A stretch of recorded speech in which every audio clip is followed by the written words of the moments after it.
พี่น้องวันที่1 มีนาคมครบรอบ26 ปีพระเอกเต้ยอภิสิทธิ์ลูกไส้หล่าอีพอวีรพงษ์วงศ์ศิลป์พี่น้องเอ๋ยลูกรอลูกทางดังคมแล้วก็มาเขียนแฮปปี้เบิร์ธเดย์เจ้าของ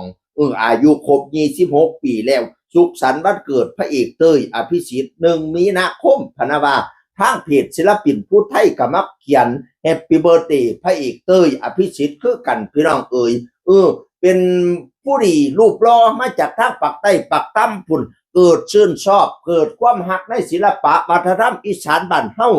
มาอยู่กับวงหมอลำเนาะแล้วก็ตอนแรกก็อยู่กับอีพอวีละพงษ์วงศ์ศิลป์ศิลปินผู้ไทยนี่แหละโยกหนึ่งก็ไปอยู่กับระเบียบวัฒนศิลป์อีกโยกหนึ่งบัดนี้ก็กลับมาอยู่กับศิลปินผู้ไทยอีกโยกหนึ่งปีนี้นะความจริงฤดูกาลนี่สิกลับไปบ้านปักใต้ปักต่ำแล้วดิบัดนี้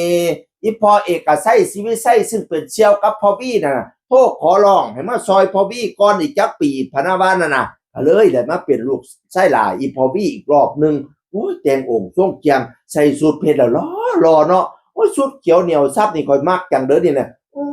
สูทเขียวนี่สูทที่จะแม่นเข้ากับเราดีให้พี่น้องเอ้ยรูปรอรูปทางดังคมเว้าลาวจอยเว้าอีสานจอย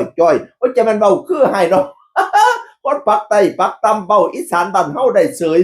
สุดยอดแถมล้ำได้อีกตั้งหากพี่น้องสุดยอดเด้อนี่นะ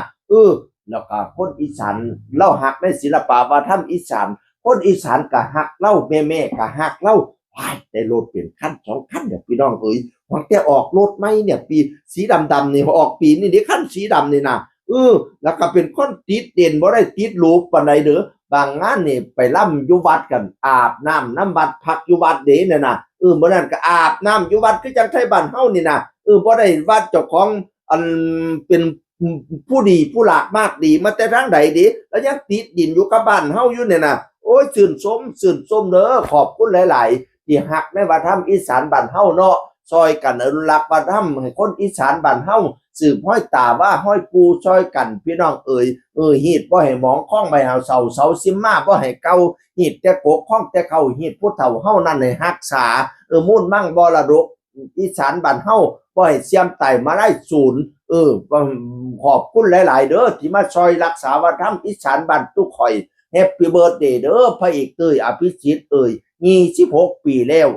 ปีกายนี่25เบญจเพสฟาดไปแล้วบัดนี้26ไก่ฮู้เฮียงเลี้ยงเหลี่ยมเด้อให้เจ้าคำเจ้าคุณเพิ่มพูนไปสารบริวารพระพร้อมคนน้อมนับถือเงินคำอย่าได้ขาดมือขาดถุงขาดไทยให้ได้อยู่บ้านหลังใหญ่ปราสาทเงินปราสาทคำคอยขาแห่น้ำเป็นหมื่นเป็นแสนใส่ข้อใช้แขนสุดแขนสุดศอกผู้ขาดสิบอกให้เจ้ามีอายุวันนั่งสุขขังพลังเด้ออกจากบ้านมาหาเงินหาคำกันเลยสมมูมาตรดังปรารถนาคิดหอดเงินให้ไหลมากองคิดหอดทองให้ไหลมาเข้าเต็มกระเป๋าตึงเงินแสนให้ตกอยู่กลางบ้านเงินล้านให้ตกอยู่กลางเฮียนนอนหลับให้ได้เงินหมื่นนอนตื่นให้ได้เงินแสนย่างแกงแขนให้ได้เงินล้านออกจากบ้านให้ลมคุ้มเงินคุ้มค่ำดังบัวผู้เด้อกินจะให้บกจกจะให้ลงจะได้บกเป็นหาดจะได้ขาดเป็นว่างลำรวยงวกก้อยเต็มล้นตารางเฮียนผู้ขาดเสียงขอเก่าคำว่าสวัสดีจ้า